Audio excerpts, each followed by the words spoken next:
All right, Shalom. I want to give all praise to Yahweh Bashim Yashai, Bashim Kakadash, double honors to the apostles of Great Millstone that taught me this truth, and blessings to all you sincere laborers out there pushing this truth in all sincerity and faith and honesty. I am thy fellow servant Kanaka, coming at you once again with another lesson, and we're just going to get right into it. I got a lot of information to share, and it says, article here from RT, it says, China boosts oil imports from Russia while slashing purchases from Saudi Arabia. Now I'm gonna come back to this article to let you know why this is so bad for America. All right, that China is as it says, slashing purchases from Saudi Arabia. This is terrible for America. All right, American dominance. This is not good. So I'm gonna go back to that. I got a video here for you to play. Here. Now this video is about 6 minutes long, but the point I really wanted is at 2:13, but I'm probably let the whole video play.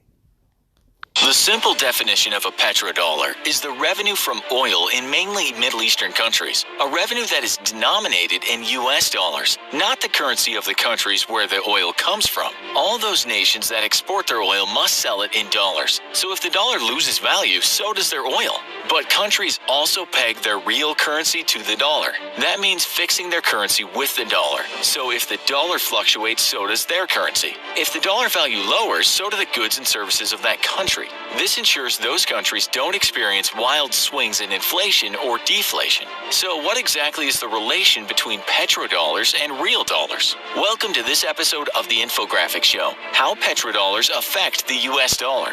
We're told that the beginnings of this petrodollar system was in 1944 at the Bretton Woods Conference. This conference was one of the big events of the 20th century because it's when it was agreed that the new global currency would be the US dollar. America would be the only country that could print this currency. This is when we saw the formation of both the World Bank and the International Monetary Fund. As always, the website The Balance gives a very detailed account of what this would mean. The Balance explains if a country's currency value became too weak relative to the dollar, the bank would buy up its currency in foreign exchange markets. That would lower the currency's supply and raise its price. If the currency became too high, the bank would print more. That would increase the supply and lower its price. 43 countries signed up in an effort to rebuild the world after a devastating world war and to cooperate better with each other in terms of trade. The Bretton Woods website tells us it was felt by the leaders of the Allied countries, particularly the US and Britain, that a multilateral framework was needed to overcome the destabilizing effects of the previous global economic depression and trade battles. It ended anyway in 1971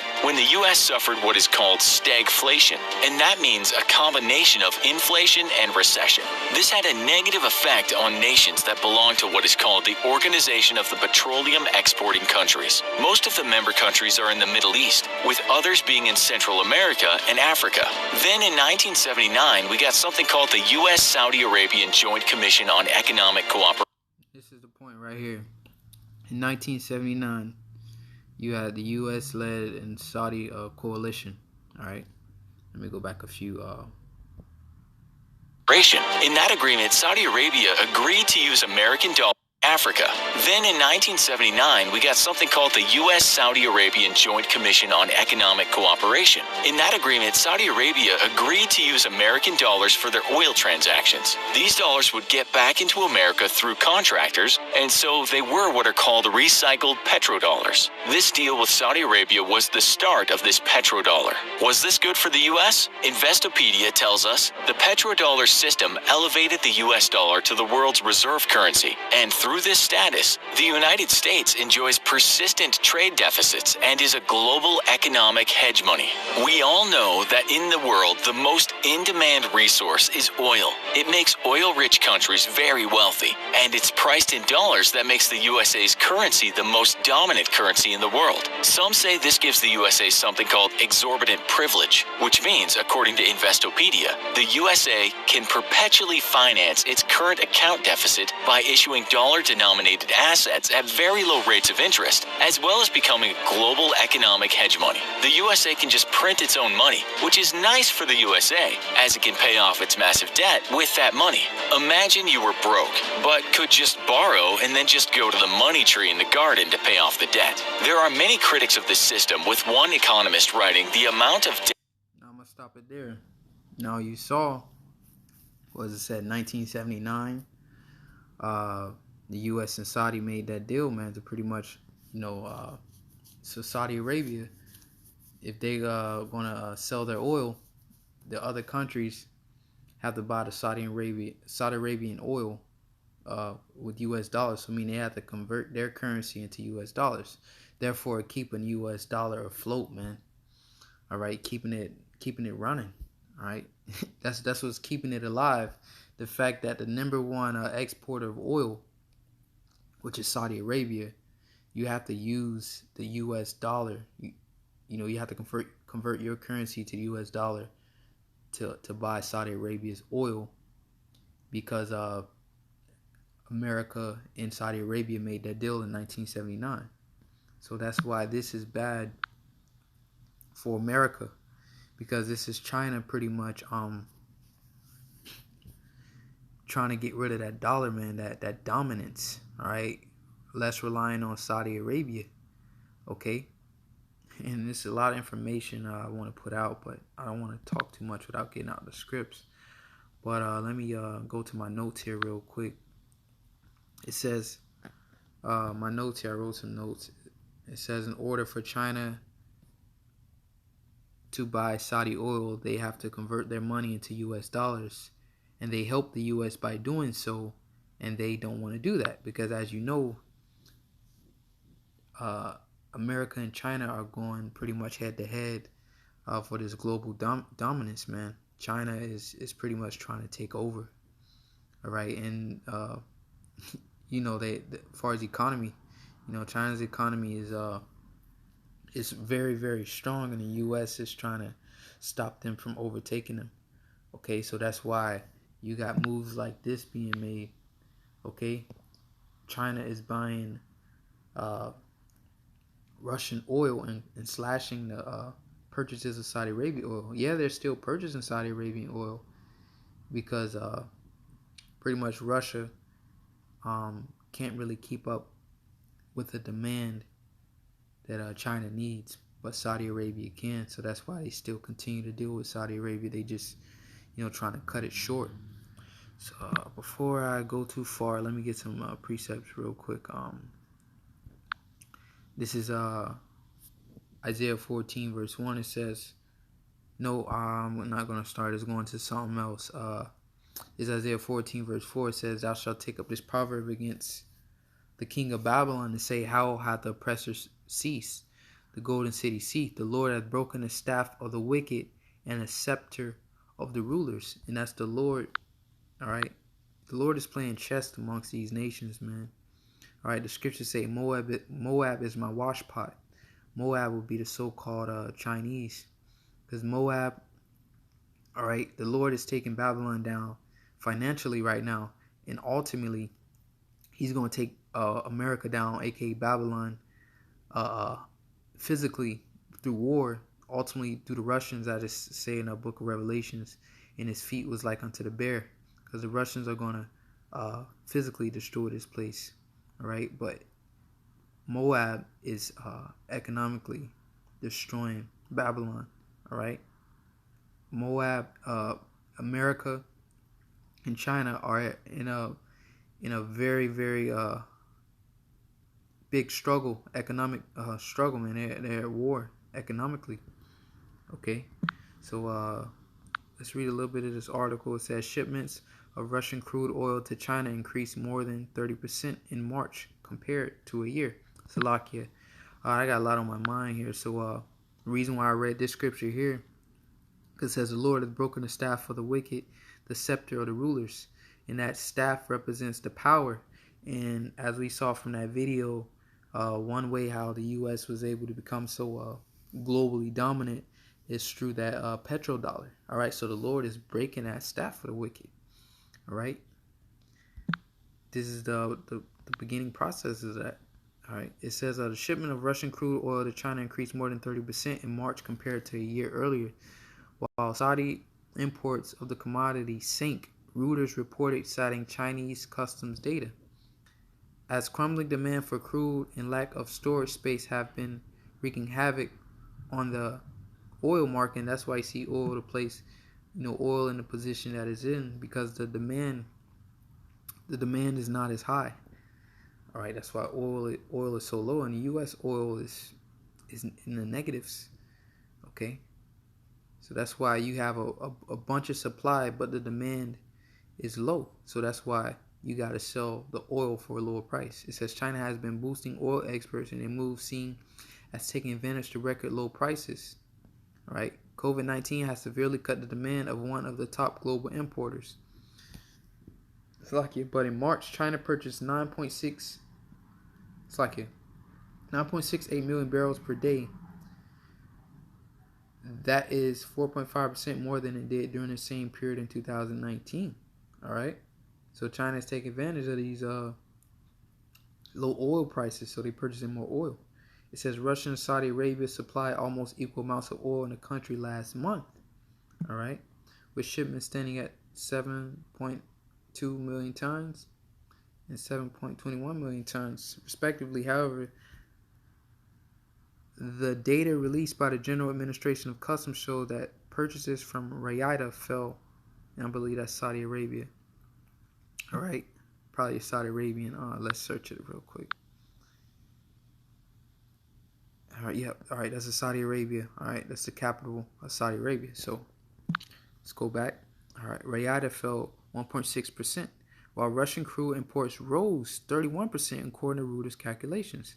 The increased imports come as China's economy is slowly getting back to normal, with most enterprises resuming operations after weeks-long quarantine. So China economy is getting back on track here, and they're importing more oil, and it's more from Russia than it is from Saudi Arabia.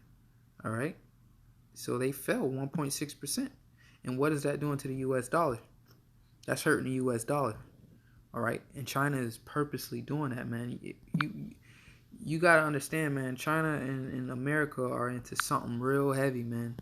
What's going on behind the scenes? I'll show you just a few things of what's going on behind the scene between China and America.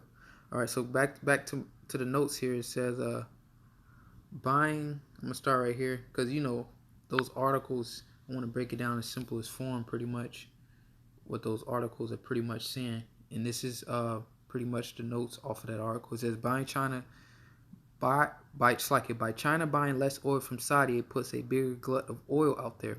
Supply and demand dictate a lower price for Saudi oil worldwide. Okay, because why? We saw that video. America and the Saudis made that agreement back in the 1970s. It says lower price means less USA dollars printed. Okay, so what? It shows you that America was able to just print money, because why? In order to buy Saudi Arabian oil, you have to pretty much, it's like you have to purchase US dollars with your currency. All right, that's what you have to do. So that gave America the leeway to keep printing more money. It says also notice the article said WTI, and this is Texas. All right, matter of fact, I searched that for you so you can understand what's going on here. Let's see. I'll go back to that article real quick. Show you what WTI is, but that's pretty much Russia. I mean, it's like Texas, which is American oil. West Texas Intermediate, also known as Texas Light Sweet, is a grade of crude oil used in the benchmark in oil pricing. All right, so it's pretty much an American company, so to say. All right, so let's go back, and I'll go back to the notes here. It says also noticed that article stated WTI oil USA oil is negative, and why do we import when we sell our oil for negative? Just to keep our petrodollar alive, man. That's why.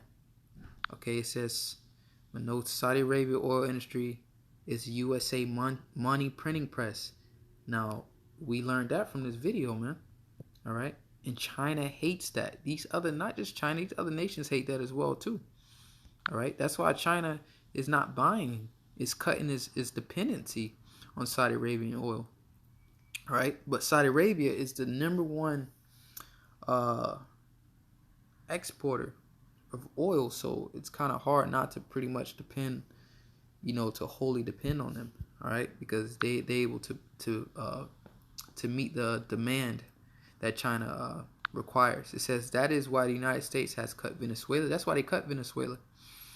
Okay, because why? Venezuela would have been able to start selling their oil to China. Right? So then what? That would make them even less dependent on Saudi Arabia. And Venezuela has a number, right here, it says number one oil reserves in the world. All right, Venezuela. A lot of people didn't know that. Venezuela has the number one oil reserves in the world. But they can't sell their oil. All right. Libya, Egypt, and Iraq, and Syria, and Iran. All right. So they pretty much, if they didn't pretty much cut them as they did Venezuela, like Libya, Yemen, Egypt, Iraq, Syria, all right, if they didn't pretty much cause chaos within those nations like they did in Libya with Gaddafi, Egypt, all right, Egypt was going through a lot of civil unrest or whatever, a lot of politics of what's going on, Iraq, and then last but not least, Syria. You've seen what just happened in Syria. What Donald Trump said, we have control over the oil. We have control over the oil. Pretty much he let you know. So that's what they did to those countries. But Iran should not be pumping oil, but still does to China. All right? Because why? Why Iran shouldn't be? Because Iran is under sanctions, man. Right? We seen back then, all the countries that were buying from Iran, they had to stop. Some of the countries were giving waivers. All right, then eventually those waivers were cut. So Iran is still selling oil to China. All right. Now look here, it says if only Saudi Arabia was able to pump oil, the world would be giving United States all of their money to be able to buy Saudi Arabia oil. So that's why they cut out all these other guys, Venezuela, Egypt. All right, if they didn't cut them out, if they're still exporting, America has influence on them. You pretty much, America has control over their oil. Iraq, Syria, all right, Iran. That's why they want to go to war with Iran so bad, because they don't have any influence on Iran. All right, so that's why this article here.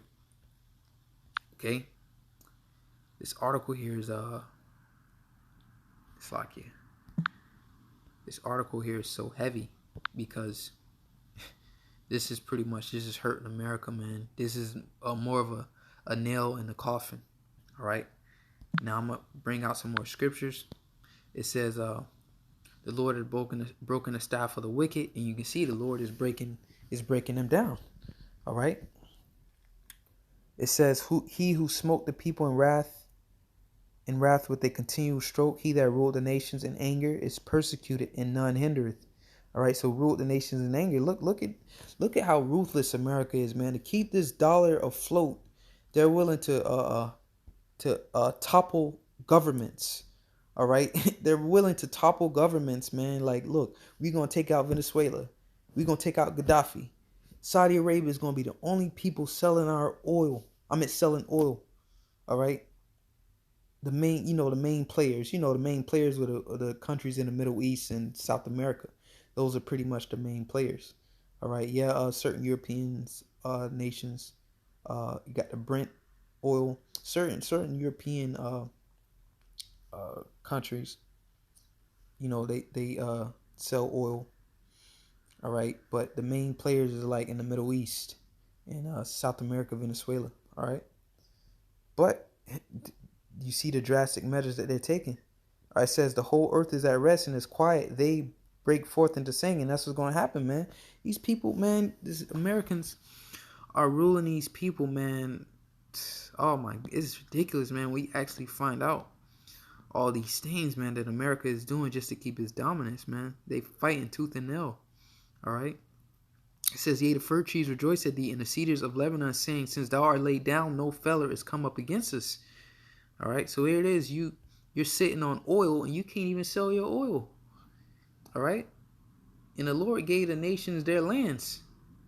All right? Set each nation within their land so they can pretty much do what they want to do with the portion of the land that the Lord gave them. But here it is, America, all right?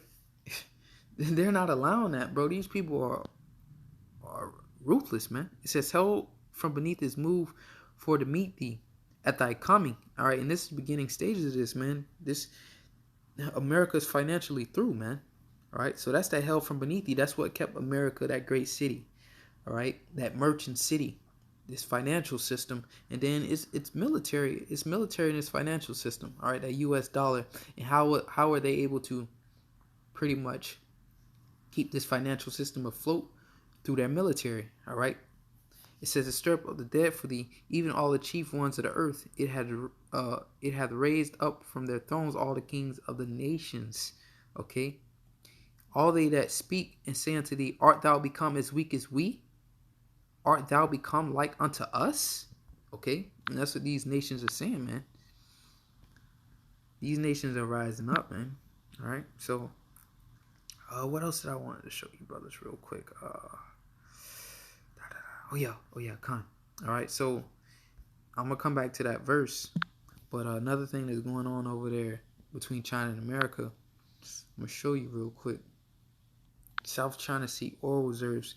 I don't know if you remember these things that have been happening, but you remember China, U.S. The U.S. keep going over there in the South China Sea.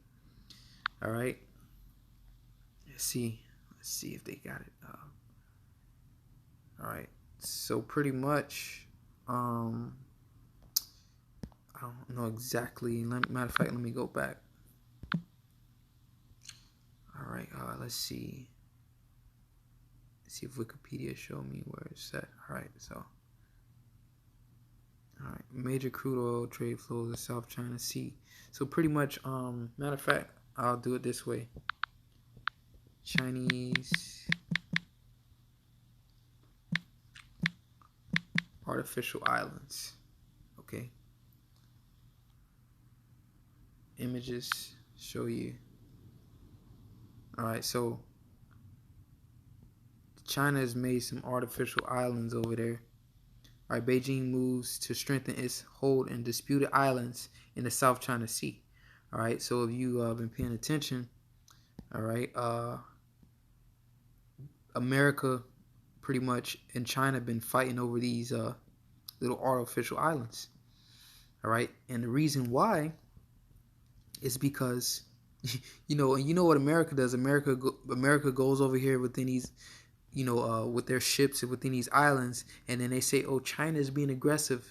When these are international waters, we can be over here, this and that." But what, man? It's South China Sea, man.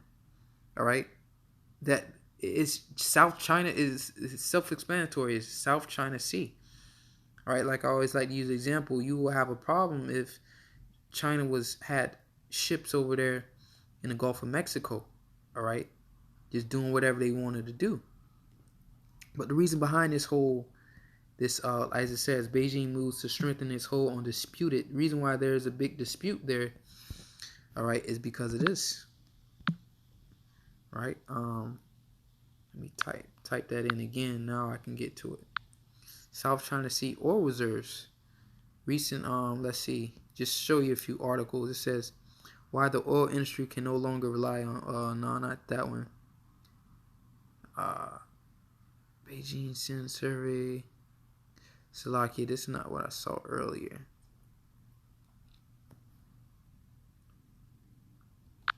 Oh, that's news. Okay, that's why. Let me search that again, Salakia. Search that again. I'm in the news. That's why. All right. So here it is right here. It says how oil drives the South China Sea conflict. See? That's really what this conflict is all about. While it's no secret that China has been intensifying its building frenzy, including military installations on islands, reefs, and inlets in the heavily disputed South China Sea, it's also becoming increasingly clear that Beijing is not afraid to draw a line in the sand over these mostly dubious claims. All right? So that's why reason why this is going down is because so let me find it real quick. Yep, right here. China is ramping up its presence in the South China Sea, and it's all about oil. All right, that's what it's about. All right, it's about oil because China is trying to become pretty much self-sufficient, man, to where they don't really have to depend on other countries. Well, they don't have to depend on Saudi Arabia for oil. All right, but that's why. So that's why America is over there pretty much meddling with China. All right, that's why America is over there, because there's a lot of oil over there, and China is trying to become self-sufficient. So America is pretty much meddling over there and stopping them from doing so, trying to stop them from doing so. All right, it says U.S. sends nuclear bombers and ships where China claims trillions in oil and gas reserves. See, so they ready to go to war because they like, look, this is not finna stop. This is not finna happen. All right, China boosts oil imports from Russia. China is, look, this is set up for argument, but China is like the number one in like oil imports, man. All right, that's like the biggest customer out there. America and China run neck to neck. All right, as far as getting oil from Saudi Arabia, that's a big customer. All right, so if China stops buying oil and becomes self-sufficient, all right, in the South China Sea and start pumping their own oil, what's that's gonna do to the U.S. dollar? All right, that's gonna, oh my goodness, man, this stuff is getting real. All right, this is so beautiful. All right, let me get this real quick. This is Isaiah 14:11 says, "Thy pomp is brought down to the grave." All right, and the noise of thy vials, that pomp is brought, that power. All right, as far as their work, the ways they do things, how they trying to topple governments and all these things, man. Like, pomp is brought down to the grave. So that dominance, man, they're losing it. People, they're being exposed every which way they go. All right, they're just being checkmate. Okay, these nations are moving, man, and it's the Lord just playing chess. Yahweh Shem Yahshua is playing chess. It says the worm is spread under thee, and the worms cover thee. All right, and what that worm represents, going to blue letter, that worm represents a cause, a sign of decay. All right, so this economy, that's a worm being put underneath this economy, man. All right, it's over. Okay, it's over. And another thing too, what's going on between China and America that a lot of people don't know about is Smithfield, which is the #1 importer of pork. I'm gonna show you something about Smithfield, what they ain't telling you. All right, it's pretty much an assault on China to economically to cut down Smithfield. It says Smithfield Incorporation is a meat processing company based in Smithfield, Virginia, in the United States, and a wholly owned subsidiary of WH Group of China. Okay, WH Group, formerly known as Shanghai Group, is a publicly traded Chinese meat and food processing company headquartered in Hong Kong. All right, so pretty much Smithfield is owned by China. All right, so let's go down. It says, then known as Shanghai Group, purchased Smithfield in 2013 for $4.72 billion. All right, $4.72 billion. It was the largest Chinese acquisition of American company to date. So they purchased Smithfield Foods in 2000. Oh my gosh, look. So when you see Smithfield, all right, being shut down, why is that? Because China owns it.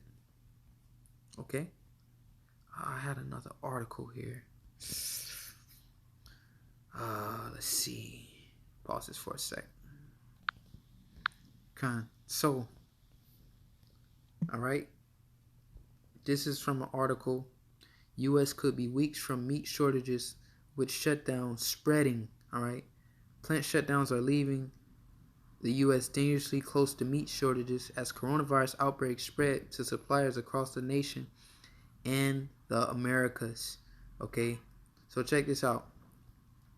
New U.S. shutdowns are hitting, all right, dizzying rate. Smithfield's Incorporated, the world's #1 pork producer, said Friday it was closing another operation, this one in Illinois. Okay.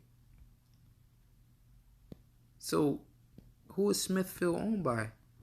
Smithfield is owned by China. All right.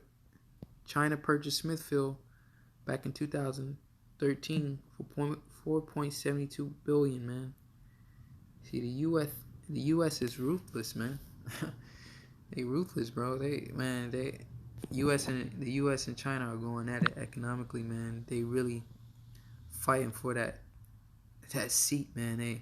And the thing is too, pretty much, China really don't even want to deal with the U.S.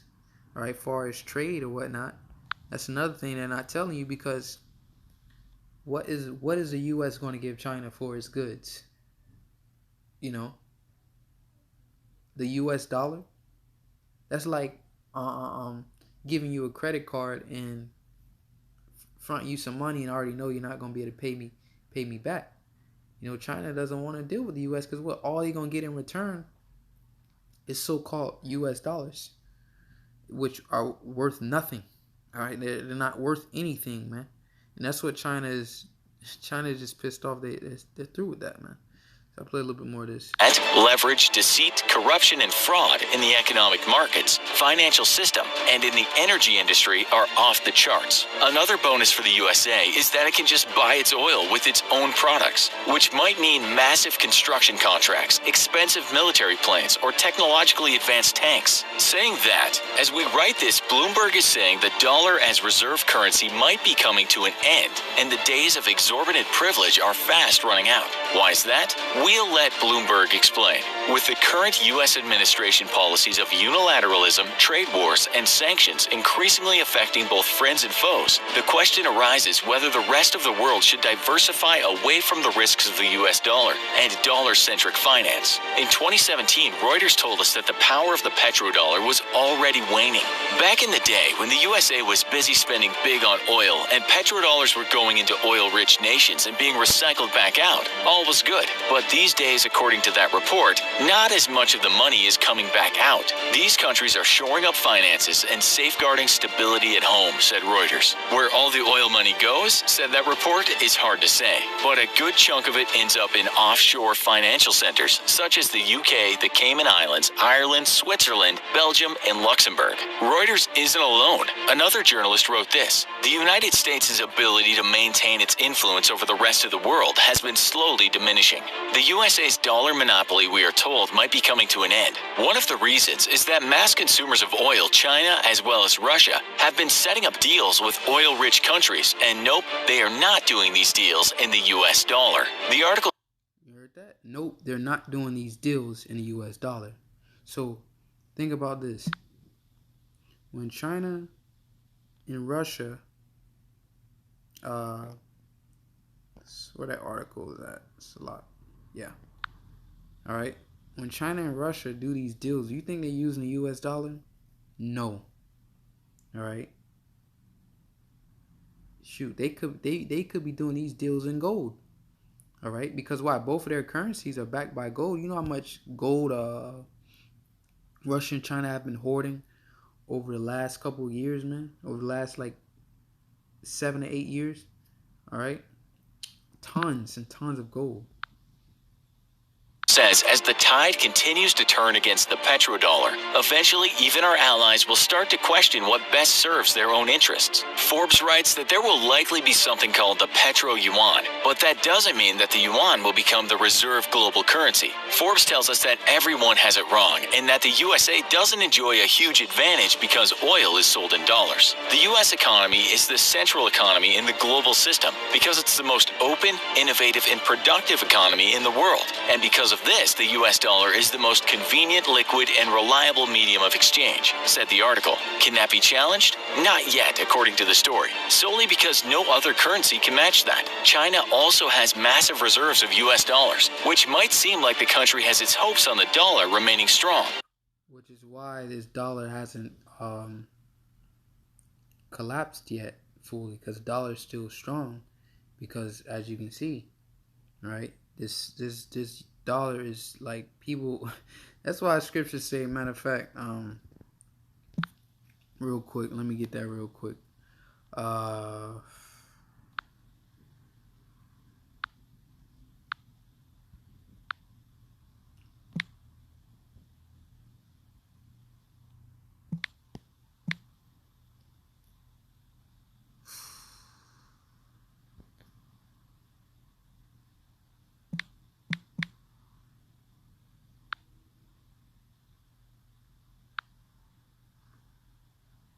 All right, this is Jeremiah 51 verse 7. It says, Babylon has been a golden cup in the Lord's hand that made all the earth drunken.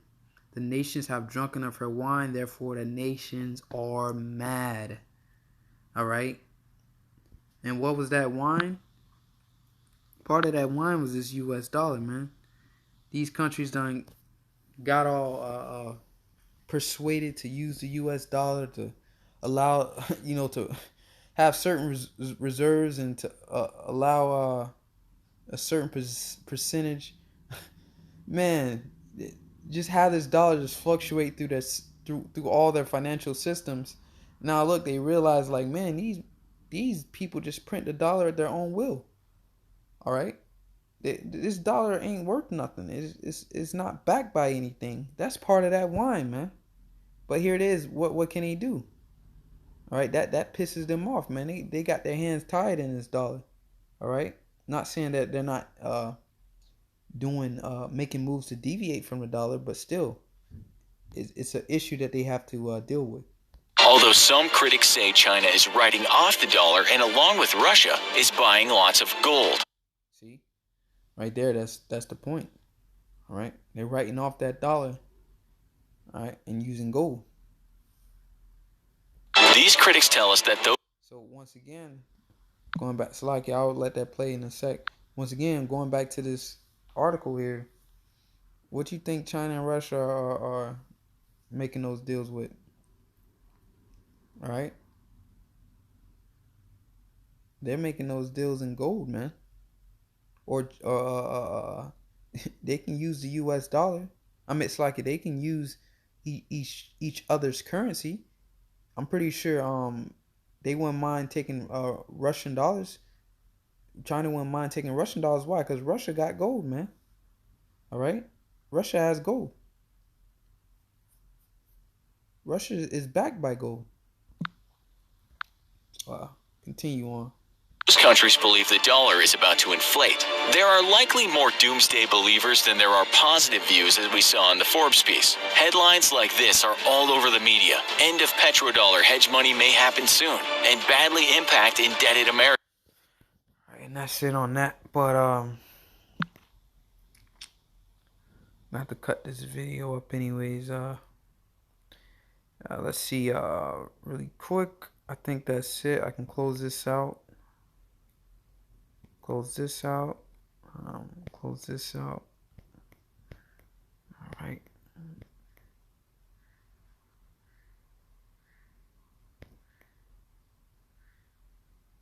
Okay, so it says Jeremiah 51:7. Babylon has been a golden cup in the Lord's hand, and Babylon was, man, that glorious city. Everybody used the U.S. dollar. We could just print money. It was just America was just thriving, man. It was that golden cup in the Lord's hand. It said that made all the earth drunken, the nations have drunken of her wine. Therefore the nations are mad. Babylon is suddenly fallen and destroyed. Howl for her, take balm for her pain, if so she may be healed. Alright, and she's not going to be healed, man. It says we would have healed Babylon, but she is not healed. Forsake her, and let us go every one into his own country, for her judgment reacheth unto heaven, and is lifted up even to the skies. So America's judgment is at hand. Alright, so that Lord will edify. Until next time, I'm going to say shalom.